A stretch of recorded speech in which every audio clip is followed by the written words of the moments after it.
من الشیطان الرجیم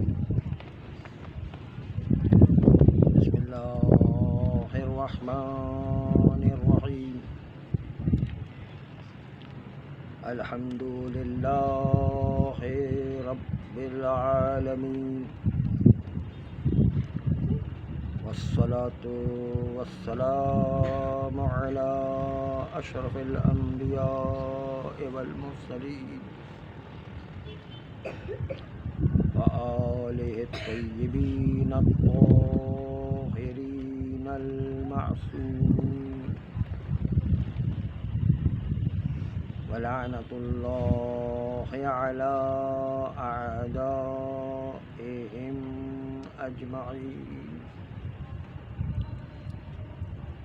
من الآن إلى قيام يوم الدين بسم الله الرحمن الرحيم كتب عليكم الصيام كما كتب على الذين من قبلكم كتب عليكم الصيام كما كتب على الذين من قبلكم لعلكم تتقون عزیزان محترم اور دوستان عزیز، روزے کو اللہ نے فرض کیا ہے تاکہ انسان روزے کے ذریعے سے تقوی حاصل کر سکے۔ تقوی کی پریکٹس کا نام ہے روزہ، اپنے نفس پر کنٹرول کرنے کا نام ہے روزہ۔ تو آپ نے ماہ رمضان میں الحمدللہ روزے کی اچھی خاصی پریکٹس کی اور تقوی حاصل کرنے کی پریکٹس کی اور بہت ثواب کمایا۔ شبۂ قدر میں، شب جمعہ میں، رمضان کی مہینے میں روزے کی جو ہے افطار کے وقت آپ نے بڑی دعائیں کی، بہت جو ہے آپ نے بہت زیادہ ثواب کمایا۔ تو یہ ثواب کما لینا کافی نہیں ہے، اس کی حفاظت کا انتظام بھی بہت ضروری ہوا کرتا ہے، اس لیے کہ ایک شخص ہے کہ جو ہماری جیبیں جو ثواب سے بھر گئی ہیں، وہ شخص ہماری جیب سے ثواب کو چوری کرنا چاہتا ہے۔ ایک چور ہے کہ آپ کی جیب پر نگاہ کیے ہوئے کہ آپ نے ماہ رمضان میں جو ثواب حاصل کیا اس کو چوری کرے۔ جس طرح آپ نے جیب کترے کو دیکھا ہوگا یا چوروں کو دیکھا ہوگا، چور کوئی غریب کے گھر پر تھوڑی جاتا ہے، غریب کے پاس بیچارے کے پاس کچھ کھانے کو نہیں ہے، وہ تو جا کے کیا کرے گا، خالی خالی جو ٹکرے مارے گا کہ دیواروں کو۔ وہ تو دیکھتا ہے کہ کس کے پاس پیسے ہیں، کس کے پاس مال و دولت ہے، اس کے گھر پر چور چوری کرتا ہے۔ جیب کترا بھی ہر ایک کے جیب میں ہاتھ نہیں ڈالتا ہے، وہ دیکھتا ہے کہ کس کو تنخواہ ملی ہے۔ پہلی تاریخ کو جو ہے وہ جیب کترے ہوشیار ہو کے بیٹھتے ہیں کہ کون اب تنخواہ لے کے یہاں سے گزرے گا اور بس میں بیٹھے گا یا گاڑی میں بیٹھے گا، میں اس کے جیب سے جو پیسے نکال لوں گا۔ یہ جو ہے جیب کتروں کی بھی پریکٹس میں ہوتا ہے اور چوروں کی بھی پریکٹس میں ہوا کرتا ہے۔ جس طرح چور کسی مال و دولت جہاں پر ہوتی ہے وہاں پر چوری کرتا ہے، جس طرح جیب کترا جس کو تنخواہ ملی ہوتی ہے اس کو چوری کر لیتا ہے، اسی طرح آپ نے پورے مہینے رمضان میں شبۂ قدر میں بہت ثواب بھر بھر کے کمایا ہے۔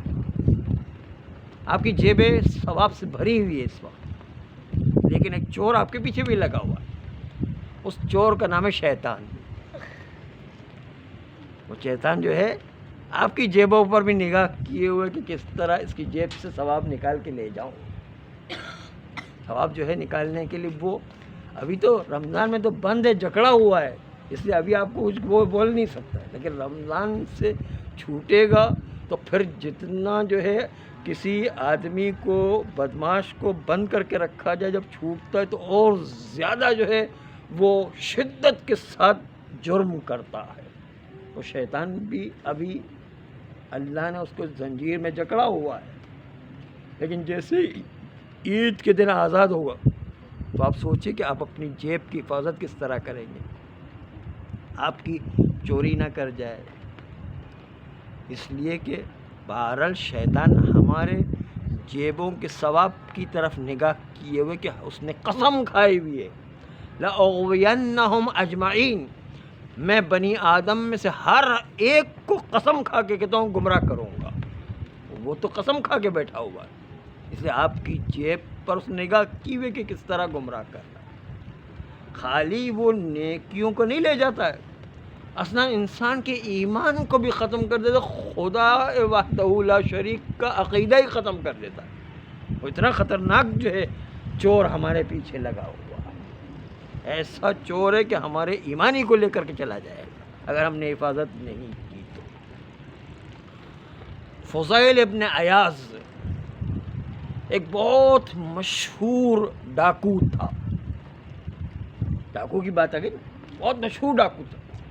اتنا مشہور ڈاکو تھا کہ جب وہ کسی گاؤں میں جاتا تھا تو لوگ خالی اس کا نام سن کے پورے گاؤں والے بھاگ جایا کرتے کہ بھائی یہ تو اتنا بڑا ڈاکو ہے، اس کا مقابلہ تو کوئی کر ہی نہیں سکتا. آپ کو پتہ ہے کچھ تنظیمیں کراچی میں بھی ایسی تھی، خالی آواز لگاتے پورا کراچی بند ہو جاتا. اب تو الحمدللہ ایسا نہیں ہے رہا، لیکن کبھی کبھی ایسا ہوا کرتا تھا. تو فضیل ابن عیاض اتنا بڑا ڈاکو تھا کہ اس کا نام گاؤں والے سنتے تھے، گاؤں والے فوراً بھاگ جاتے تھے کہ بھائی وہ آ گیا ہے، اس کا تو کوئی مقابلہ ہی نہیں کر سکتا. اتنا بڑا ڈاکو تھا. ایک دن وہ ایک مکان کی چھت پر چڑھا اور چڑھنے کے بعد 3 بجے رات کا ٹائم تقریباً ہوگا جب چڑھا چوری کرنے کے لیے، تو ایک مرتبہ جو ہے اس کے کان میں کسی بوڑھے آدمی کی قرآن کی آواز آئی. وہ نماز شب پڑھ رہا تھا، قرآن کی آواز، قرآن کی تلاوت بھی کر رہا تھا اور نماز شب بھی پڑھ رہا تھا. وہ بوڑھا آدمی 3 بجے رات کو، اور کان میں آواز کیا آئی؟ أَلَمْ يَأْنِ لِلَّذِينَ آمَنُوا أَن تَخْشَعَ بِذِكْرِ اللَّهِ، کیا اب بھی وہ وقت نہیں آیا کہ انسان اپنے پروردگار عالم سے ڈرے؟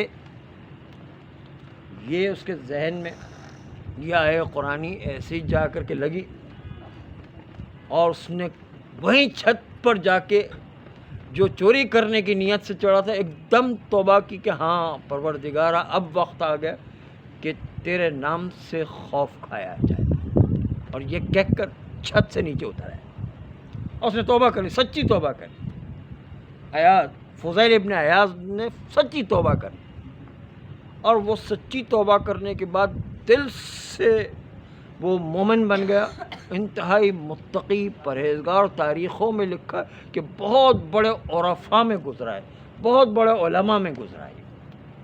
یہ حوزہ علمیہ نجف و قم میں جہاں پر مراکز ہوا کرتے، اسی طرح اس کا اپنا ایک حوزہ علمیہ تھا. وہاں پر جو دور دور سے لوگ آیا کرتے تھے علم دین کی تعلیم کے لیے. یہ خود تعلیم بھی دیا کرتا، خود بڑا عالم بھی بن گیا اور بہت بڑا عارف بھی بن گیا. تاریخ میں اس کو بڑا نام ہے، بہت بڑا عالم. کیونکہ ڈاکہ زنی سے کوئی جو پلٹ کر کے صحیح راستے پر آ جائے تو وہ حقیقت میں صحیح راستے پر آئے. ہماری اور آپ کی طرح مومن نہیں کہ بس چلتا پھرتا مومن. اس نے تو سارے بدماشی کے راستے دیکھے ہوئے ہیں، لیکن وہ سب کو چھوڑ کے آیا ہے. تو وہ تو جو پکا جو ہے حقیقت میں مومن بن کے آیا ہے. اس نے جو سچے دل سے توبہ کی. أَلَمْ يَأْنِ لِلَّذِينَ آمَنُوا أَن تَخْشَعَ بِذِكْرِ اللَّهِ، کیا ایمان والوں کے لیے اب بھی وقت نہیں ہے کہ اللہ سے ڈرے؟ یہ آئے قرآن سننا تھا، اس کا دل بدل گیا ایک دم کہ ہاں، اس نے کہا اب وقت آ گیا کہ اللہ سے ڈرا جائے. اس نے توبہ کر اور جو ایک بہت بڑا عالم بن گیا، بہت بڑا عارف بھی بن گیا. اور عالم کے حوزہ علمیہ میں جب لوگ دور دور سے پڑھنے کے لیے آتے تو ہر ممالک سے لوگ آیا کرتے ہیں.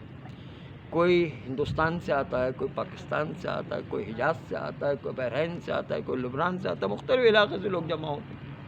کوئی ایران سے آتا ہے، کوئی مختلف علاقے سے.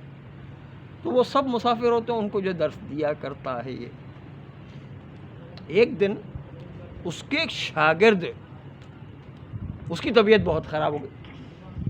اس کی طبیعت بہت خراب ہو گئی، اور جو ہے کسی نے خبر دی آپ کے ایک شاگرد کی طبیعت بہت خراب ہے، آپ جو ہے آپ کو بہت یاد کر رہے ہو، جو ہے آپ ان کے عیادت کے لیے چلے۔ چنانچہ ان کو جب اطلاع ملی تو یہ اپنے کاموں کو نمٹا کر کے، درس ورس اور نماز کے کاموں کو نمٹا کر کے ایک مرتبہ اس کی عیادت کے لیے چلے۔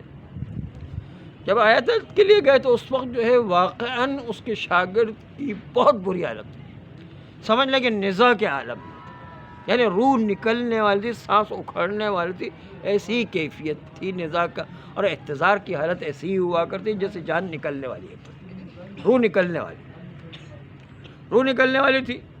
اور اس وقت جو ہے فضیل ابن عیاض استاد کے ناطے اپنے شاگرد کے پاس پہنچے، اور استاد نے دیکھا واقعاً جو ہے شاگرد کی حالت بہت خراب ہے، اس لیے یہ احکام اسلامی میں سے کہ جو احتضار کی حالت میں اس کو جو ہے اچھے عقائد اور اچھے نیکیوں کے کام کی یاد دہانی کی جائے، ان کو بتایا جائے کہ جس طرح تلقین مردے کو کی جاتی اس طرح احتضار کی حالت والے کو بھی تلقین کرنا ہوتی کہ ماں دینکم، آپ کا دین کیا ہے وہ یاد رکھو، ماں کتابکم، آپ کی کتاب کیا ہے وہ یاد رکھو، ماں قبلتکم، تمہارا قبلہ کیا ہے وہ یاد رکھو۔ تم جو ہے یہ یاد رکھنے کے ساتھ ساتھ یہ یاد رکھو کہ من رب کا، تمہارا رب کون ہے، من نبیوں کا، تمہارا نبی کون ہے، من اماموں کا، تمہارا امام کون ہے۔ یہ 6 سوال جو منکر و نکیر عام طور پر کیا کرتے وہ اس کی تلقین بار بار کی جاتی ہے، اس کو سمجھایا جاتا ہے، اور یہ استاد تھے جا کر کے ان کو دین کی تعلیم دے رہے تھے، اور ساتھ ساتھ اس وقت تلقین بھی کر رہے تھے کہ تم ان کلمات کو پڑھو۔ لیکن شاگرد صاف منع کرتا کہ میں نہیں پڑھوں گا، میں جو ہے یہ پڑھنے کو تیار نہیں۔ تو استاد نے کہا چلو یہ نہیں پڑھو کوئی بات نہیں، خالی کلمہ تو پڑھ لو، اشہد ان لا الہ الا اللہ اشہد ان محمد رسول اللہ، اتنا تو کم از کم پڑھو۔ اس نے کہا میں ہرگز یہ نہیں پڑھوں گا، اور جو ہے آپ بالکل مجھے یہ جو ہے اصرار نہ کرے، مجھے بالکل نہ کہے، بلکہ جو ہے یہاں سے فوراً اٹھ کے چلے جائے، میں تمہیں یہاں اجازت نہیں دیتا، میرے گھر سے باہر نکل جائے۔ اس طرح جو ہے اس شاگرد نے نزا کی حالت میں بولا، تو ان کے اوپر تو واجب ہوگا، کسی نے کہا کہ میرے گھر میں رہنا ٹھیک نہیں، جائز نہیں ہے، وہ تو استاد نے جو شرعی مسئلے پر عمل کرنا تھا، اس لیے اس کے گھر سے نکل گیا نہیں۔ ایک مرتبہ جب اس کے گھر سے نکلا، تھوڑا ہی دور استاد فضیل ابن عیاض گیا تھا کہ کانوں میں رونے کی آواز آئی، یعنی اس کی روح نکل گئی، اور اس کے گھر والے رو رہے تھے۔ یہ بڑا پریشان استاد کہ میرے شاگرد کو ہو کیا گیا کہ وہ دین کی تعلیمات کو پڑھ بھی نہیں رہا ہے، اور اس کو اتنی بھی توفیق نہیں ہوئی کہ کلمہ پڑھے، یعنی کلمہ پڑھنے کی بھی توفیق نہیں ہو رہی، یہ کیا ہو گیا میرے شاگرد پہ۔ بہت حیران و پریشان تھا کہ یہ ہوا کیا ہے۔ اس لیے کہ دینی تعلیم پڑھنے والے لوگ تو ان چیزوں کو بہت اچھی طرح جانتے بھی ہیں اور بہت مانتے بھی ہیں، اس لیے اس علم دین کے پڑھنے والے سے بڑا تعجب ہو رہا تھا کہ وہ اس طرح سے کیوں کر رہا کہ ہر چیز کو منع بھی کر رہا، تک کلمہ پڑھنے کی بھی توفیق نہیں ہو رہی ہے اس کو۔ تو یہ استاد بہت پریشان، فضیل ابن عیاض پریشان کہ میرے شاگرد کو ہو کیا گیا ہے کہ کیوں جو ہے یہ کلمہ پڑھنے کی بھی توفیق نہیں ہو رہی۔ پریشانی کے عالم میں استاد گزار رہا تھا، یہاں تک کہ کچھ عرصے کے بعد خود وہ شاگرد استاد کے خواب میں آئے۔ آنے کے بعد استاد نے اس سے کہا کہ تمہاری کیا حالت، تمہیں جو ہے علم دین کے بارے میں پتہ بھی ہے اور تمہیں دین کی تلقین کی جا رہی تھی، تمہیں کیا ہو گیا تھا کہ تم نے کلمہ بھی نہیں پڑھا اور تمہیں کلمہ پڑھنے کی بھی توفیق حاصل نہیں ہوئی، یہ کیا مسئلہ ہو گیا ہے؟ اس وقت شاگرد نے پلٹ کر کے کہا کہ استاد محترم، اصل میں میرے 3 گناہ تھے، جس گناہ کی وجہ سے شیطان نے مجھے کلمہ پڑھنے کی مہلت نہیں دی۔ شیطان آگے نا آپ کی جو دشمن، اصل دشمن وہی ہے، بتانا تو شیطان نے مجھے کلمہ پڑھنے کی مہلت نہیں دی۔ شیطان ایسا جو گرفتار کر کے رکھتا ہے، شیطان نے جو ہے وہ کلمہ پڑھنے کی توفیق نہیں دی، اس لیے کہ میرے 3 جو گناہ ایسے تھے کہ جس کی وجہ سے مجھے اس توفیق کو بھی سلب کر لیا شیطان نے، جو ہے وہ کلمہ پڑھنے کی بھی توفیق نہیں ہو سکی۔ پہلا گناہ میرا یہ تھا کہ میں چغل خوری کیا کرتا تھا۔ چغل خوری اس کا نام ہے کہ وہ غیبت سے بھی بڑھ کر ہے۔ غیبت یہ کہ کسی مومن کی کوئی برائی ہے، اس کو دوسروں اس کی غیبت میں، اس کی غیر موجودگی میں لوگوں کو بیان کرنا اور اس کے ذریعے سے اس کی عزت کو پامال کرنا، حالانکہ وہ عیب اس میں ہے، لیکن کسی مومن کی برائی پیش کرنا، یہ ہے کیا؟ غیبت۔ کسی مومن کی اس کی پیٹھ پیچھے برائی کرنا، اس کا نام ہے غیبت۔ غیبت بھی بہت بڑا گناہ ہے، بلکہ جو ایک روایت کا جملہ ہم بار بار نقل کرتے ہیں، ان سبب اکثر اہل الجہنم الغیبت، غیبت کے یعنی اکثر اہل جہنم کے جانے والوں کا سبب غیبت ہو۔ اکثر جو ہے لوگ جہنم میں جانے کی وجہ سے غیبت ہو، غیبت کی وجہ سے لوگ جہنم میں جائیں، یعنی کسی مومن کی عزتوں کو پامال کیا کر، مومن کی ہمیشہ برائی کیا کر، پیٹھ پیچھے جو اس کی برائیوں کا موقع ملتا تھا فوراً برائیاں شروع کر دی، وہ اپنی زبان پر کنٹرول نہیں کرتے تھے اور مومن کی برائیاں شروع کر دیتے۔ تو اکثر جو ہے لوگ جہنم میں جانے کا سبب جو ہے غیبت بنے گا۔ غیبت جو ہے اتنی خطرناک چیز ہے، اسی لیے کہا الغیبت اشد من الزنا، غیبت جو ہے زنا سے بدتر ہے، اس لیے غیبت میں انسان مومن کی اجازت کے بغیر اس کی عزت کو ہم پامال کر دیتے ہیں، عزت کو نوچ کے اتار دیتے ہیں۔ اس لیے غیبت جو ہے بہت خطرناک چیز ہے، لیکن غیبت سے بری چیز چغل خوری ہے۔ نہ صرف یہ کہ مومن کی برائی ہوتی ہے، بلکہ غیبت میں لڑانے کا کام کیا جاتا ہے۔ اس مومن کی برائی ہم اس کے پاس کریں گے، اس مومن کی برائی اس کے پاس کریں گے، جس کے نتیجے دونوں کے درمیان جھگڑے فساد پیدا کرنا، اور جھگڑے کروانے کا سبب بنتی چغل خوری، کہ اس کی برائی یہاں نقل کی، وہاں کی برائی یہاں نقل کی، دونوں جو آپس میں لڑ جائیں گے۔ اور یہ کام اس کا کرنے کا کام تھا کہ چغل خوری کیا کرتا تھا، جس کے نتیجے مومنین میں آپس میں ہمیشہ دنگا فساد اور جھگڑے کیا کرتے۔ آپ اس سے اہمیت کو مد نظر رکھیں کہ اگر مومنوں کے درمیان صلح کروانا ہو تو جھوٹ بولنے کی بھی اجازت ہے۔ جھوٹ اتنا بڑا گناہ، اس کے باوجود جھوٹ بولنے کی بھی اجازت ہے تاکہ دو مومنین میں صلح ہو جائے۔ اتنا صلح کی پیشکش کی گئی ہے، اور مومنین کے درمیان پروردگار عالم چاہتا ہے کہ صلح رہے، اس کے لیے جو ہے صلح کی خاطر اللہ نے جھوٹ بولنے کی بھی اجازت دی، بلکہ وہاں سچ بولنا حرام ہے۔ یہاں پر جو ہے سچ بولنے سے فساد پیدا ہوتا ہے، ایسا سچ نہیں چاہیے جس سے مومنین میں فساد پیدا ہو جائے، سچ بھی اس جگہ پر حرام ہو جائے گا۔ تو مومن کے درمیان اتحاد قائم کرنا، ان میں الفت قائم کرنا، ان میں محبتیں قائم کرنا، ان میں صلح ایجاد کرنا، اس کے لیے جھوٹ بھی بولنا پڑے تو جھوٹ بولے، تاکہ ان کے درمیان صلح ایجاد ہو جائے، ان کے درمیان کمپرومائز ہو جائے، وہ آپس میں میل جول و محبت کے ساتھ زندگی گزارے۔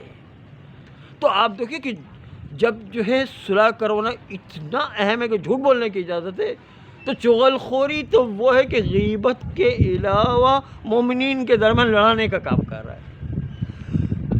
تو یہ تو ڈبل گناہ ہو گیا، ایک تو برائی بھی کر رہا ہے، دوسرا مومنین کے درمیان فساد بھی برکم، اور ایک جگہ نہیں، ہر جگہ مومن کی فساد کی جو ہے، یہاں کی چغل خوری وہاں کی، وہاں کی چغل خوری وہاں کی، وہاں کی، اس کے نتیجے ہر جگہ جھگڑے فساد کروا رہا ہے۔ یہ اس کا کام تھا، چغل خوری کرنا، جس سے فساد ہی فساد برپا ہوتا، مومنین کی برائی بھی ہو رہی تھی اور جھگڑے فساد بھی بڑھ رہے تھے۔ تو کہا استاد محترم، میری پہلی غلطی اور میرا پہلا گناہ یہ تھا کہ میں چغل خوری کیا کرتا، اور میرا دوسرا گناہ یہ تھا کہ میں حسد کیا کرتا۔ حسد یعنی کسی مومن کی ترقی کو نہیں دیکھ سکتا، میں جو ہے اتنا کم ظرف اور اتنا تنگ دل تھا کہ کسی مومن کو بھی ترقی کرتے ہوئے دیکھتے تو میرا دل میں جلن پیدا ہو جاتی، میرے دل میں حسد پیدا ہو جایا کرتا، میرے دل میں غصہ ہو جایا کرتا تھا کہ وہ کیوں ترقی کر رہا ہے، مجھے کیوں ترقی نہیں مل رہی، اور پھر اس کے خلاف جو ہے پروپیگنڈا شروع کر دیتا، اس کے خلاف تہمتیں لگانا شروع کر دے، اس کے خلاف جو ہے کوئی نہ کوئی ٹانگ کھینچنے والا کام کیا کرتا تھا۔ اسد میں تو یہی کہ عملی طور پر پھر اس کی برائی کرنا شروع کر دیتا ہے۔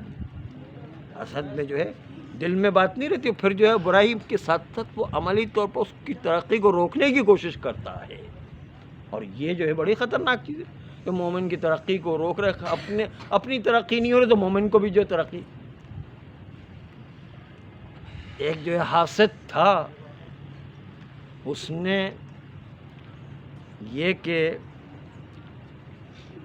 حاسد بھی جو بڑے عجیب ہوتے ہیں، حسد کرنے والے، روایت بھی موجود ہے، ان الحسد یأکل الحسنات کما تأکل النار الحطب۔ حسد نیکیوں کو اس طرح کھا جاتا ہے جس طرح آگ لکڑی کو کھا جایا کرتا، اس طرح نیکیاں ختم ہو جاتی ہیں انسان۔ اور حسد کے پیچھے کبھی کبھی ایسا ہوتا ہے کہ انسان حسد کی آگ میں بھڑکتا ہوا سامنے والے کی ترقی نہیں دیکھ پاتا ہے، اس کی خاطر اپنا بھی نقصان اٹھا لیا کرتا ہے۔ وہ کہتا ہے کہ بھائی ایک جو ہے سازشی حاسد تھا، اس نے کہا کہ کل تم مجھے مار دینا جان سے تاکہ میرا الزام جو ہے میرے پڑوسی جو ترقی کر اس کے اوپر آ جائے اور اس کے نتیجے وہ جیل میں بند ہو جائے۔ تو اپنی جان دینے کو وہ حاسد تیار ہے تاکہ جو پڑوسی گرفتار ہو جائے۔ دیکھیں کتنی بیوقوفی والا کام ہے، یہ حسد کا کام ہوا کرے۔ اس لیے حسد جو ہے یہ دوسری بڑی غلطی تھی، اور دوسرا بڑا جرم تھا، دوسری بڑا گناہ تھا کہ جو مجھ سے صادر ہوا کرتا تھا۔ اور تیسرا گناہ میرا یہ تھا کہ میں شراب پیا کرتا تھا، اس لیے کہ ایک دفعہ ایک بیماری پیدا ہوئی جس کے نتیجے کے اندر اس بیماری میں مجھے دوائی کے طور پر شراب پینا لازمی تھی، اور اس کے بعد جب جو ہے اس درد کو مٹانے کے لیے دوائی کے طور پر جب شراب استعمال کرتا تھا، جب صحیح بھی ہوگا تب تھوڑا سا بھی درد ہوتا تو میں شراب پی لیا کرتا، تھوڑا سا بھی درد ہوتا تو میں شراب پی لیا کرتا، جبکہ وہاں شراب پینے کا موقع بھی نہیں تھا، لیکن اس کے بعد وہ عادت بن گئی تھی۔ اس لیے جو ہے وہ مزے کی خاطر شراب نہیں پیتا تھا، وہ صرف اپنے درد کو مٹانے کے لیے دوا کے طور پر جو ہے شراب پیتا تھا، شراب پینے کی عادت ہو گئی اس کی۔ اس لیے 3 بڑے جرم تھے، اس جرم کی وجہ سے شیطان نے مجھے پکڑ کے رکھا اور مجھے کلمہ پڑھنے کی بھی توفیق نہیں ہوئی، میں بے ایمان ہو کر جو ہے اس کائنات سے اٹھا، میری روح اس طرح اس نے قبض کر لی۔ شیطان روح قبض کرتے وقت ملک الموت شیطان بھی حاضر ہوتا ہے، اور جو ہے دونوں ایک ساتھ آتے ہیں۔ جس کے گناہ زیادہ ہوتے ہیں اس کے لیے ایمان بچانا آخر وقت میں بہت مشکل کام ہوا کرتا ہے، چنانچہ ملک الموت آتا ہے۔ اگر کسی کی اعمال و نیکیاں اچھی ہوتی ہیں، زیادہ ہوتی ہیں، تو نیکیاں اچھی ہونے کے نتیجے میں ملک الموت سب سے پہلے تو جب یہ حکم اس کو ملتا ہے، لوح محفوظ میں جب کسی کا نام مٹ جاتا ہے تو ملک الموت سمجھ لیتا ہے کہ اب اس کی موت کا وقت آ گیا۔ لوح محفوظ پر نام لکھے ہوتے، اگر کوئی نام مٹ جائے تو ملک الموت سمجھتا ہے کہ اس کی موت کا ٹائم آ گیا، پروردگار عالم کی، تو جاتا ہے فوراً ملک الموت جنت میں، اور جنت پہ جانے کے بعد سب سے خوشبودار پھول اس کو لیتا ہے، اور لینے کے بعد یہ مومن جو نیک تھا، واجبات کی پابندی کرتا تھا، حرام سے بچتا تھا اور گناہوں سے بچ کر زندگی گزارتا تھا، اس کی ناک کے قریب لے کر آتا۔ جب پھول قریب پہنچتا، خوشبودار جنت کا خوشبودار پھول جب قریب پہنچتا تھا، آدمی زیادہ سے زیادہ لمبی لمبی سانسیں لے،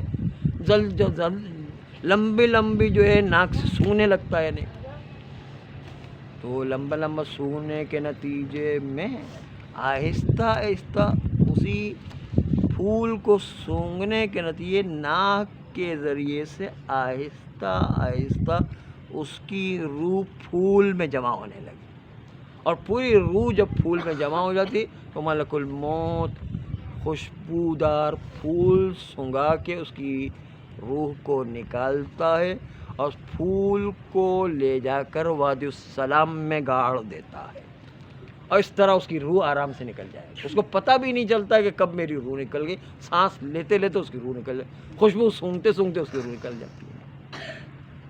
جبکہ وہ آدمی کہ جو گناہگار ہوتا ہے اور واجبات کی پرواہ نہیں کرتا ہے، حرام سے نہیں بچتا، گناہ سے جو نہیں بچتا ہے، تو اس کے لیے روح نکلنے کا پروسیجر الگ ہے۔ ملک الموت وہ آتا ہے، ملک الموت پیروں کی انگلیوں سے روح نکالتا ہے، پنڈلیوں تک لے جاتا ہے اور پھر آرام سے ٹھہرتا ہے۔ ملک الموت کو کوئی جلدی نہیں ہے۔ ملک الموت اس وقت بہرا بھی ہوتا ہے، گونگا بھی ہوتا ہے اور اندھا بھی ہوتا ہے، یعنی کوئی چیز دیکھتا نہیں ہو، نہ کوئی چیز سنتا ہے، نہ کوئی چیز جو ہے بولتا ہے۔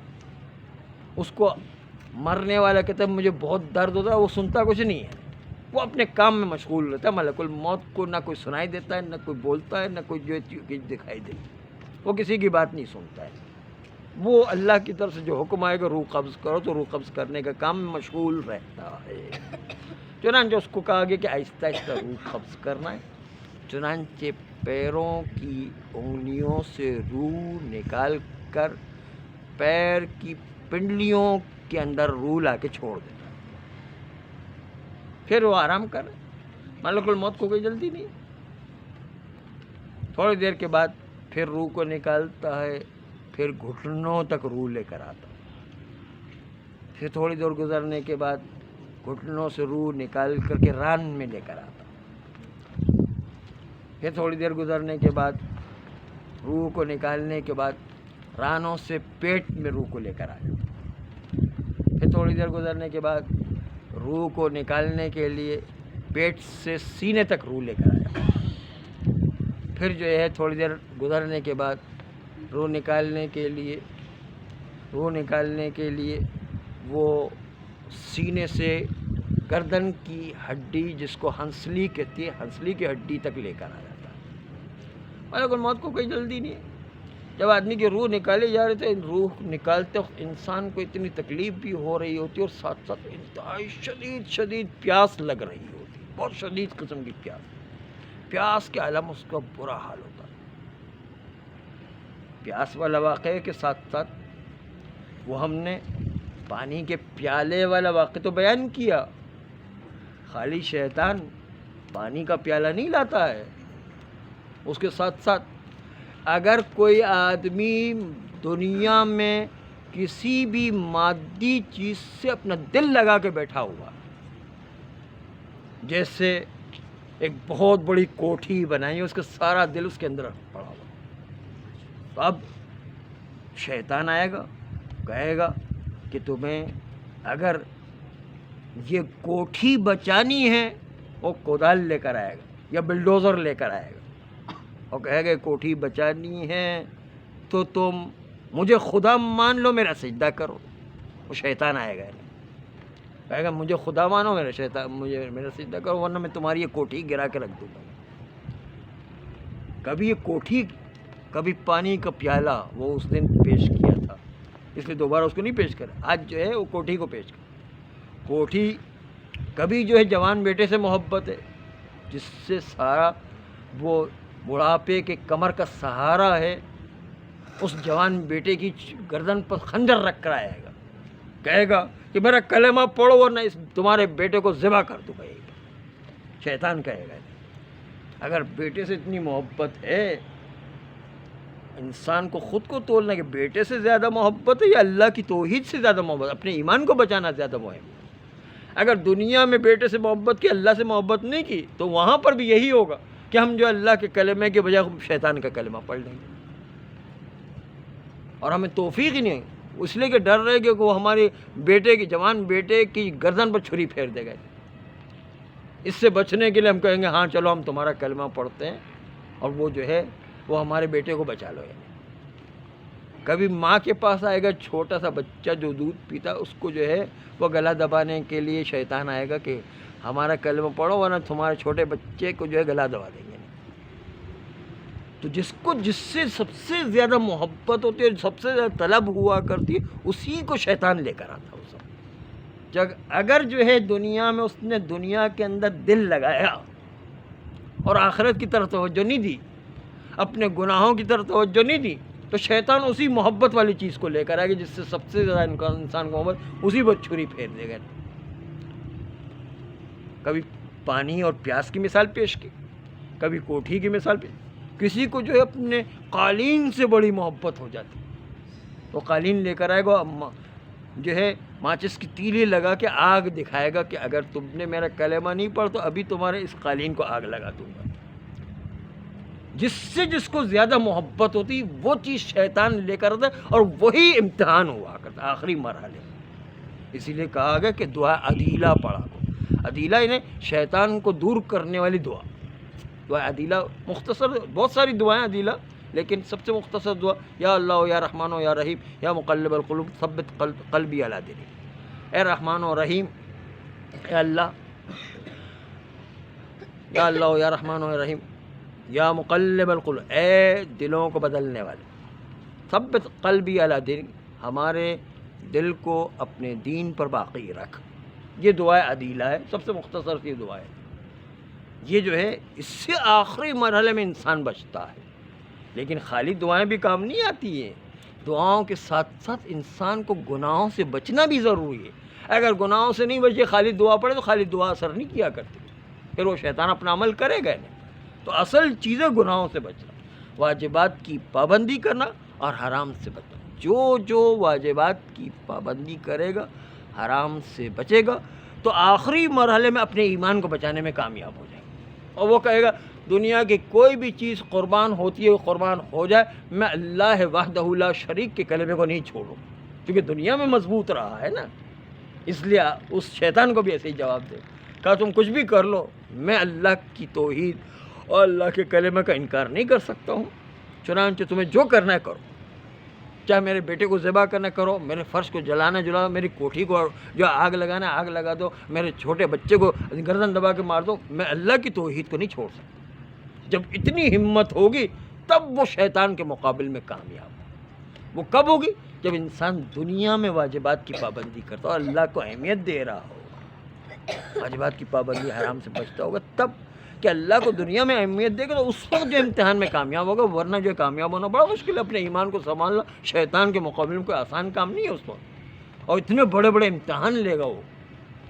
اور ملک الموت کو بھی کوئی جلدی نہیں ہے، وہ ملک الموت جو ہے اس سے کہے گا ملک الموت میری روح جلد از جلد قبض کر لو تاکہ میرے شیطان سے جان چھوٹ جائے۔ تو ملک الموت کوئی سننے والا نہیں، ملک الموت جو ہے اپنی ڈیوٹی اپنے حساب سے کرے گا۔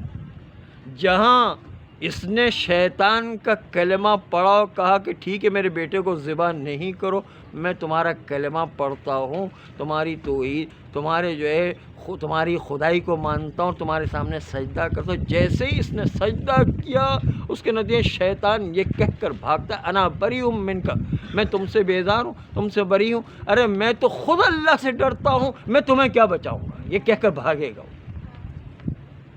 اور ساتھ ساتھ تھوڑی دیر میں ملک الموت بھی جو ہے وہ روح قبض کر لے، یعنی بے ایمان ہو کے انسان دنیا سے جائے، یعنی اللہ کی توحید کو بھی وہ چھین کے جائے گا، خالی نیکیوں کو نہیں چھینے گا، اللہ کی توحید کو بھی چھین کے جائے گا اور شیطان کا کلمہ پڑھوا کے چلا جائے گا۔ اس لیے انسان کو شیطان کے کلمے سے بچنے کے لیے ضروری ہے کہ انسان دنیا میں سنبھل کے زندگی گزارے، اپنے آپ کو گناہوں سے بچا کے زندگی گزارے، تب وہ کامیاب ہوگا، شیطان کے امتحان سے صحیح سالم نکل کر کے آئے گا۔ پروردگارا ہم سب کو شیطان کے حربے سے بچا اور ہمیں گناہوں سے ہمیشہ پاک رہنے کی توفیق عطا فرما۔ پروردگارا ہمارے گناہ کبیرہ اور صغیرہ کو معاف فرما، آئندہ بھی گناہوں سے بچنے کی توفیق عطا فرما، نسلاً بعد نسل ایسی اولاد عطا فرما جو روز قیامت تک امام زمانہ علیہ الصلوۃ والسلام کے سچے سپاہی قرار پائے۔ پروردگارا حوزات علمیہ کی حفاظت فرما، مراجع اعدام کی حفاظت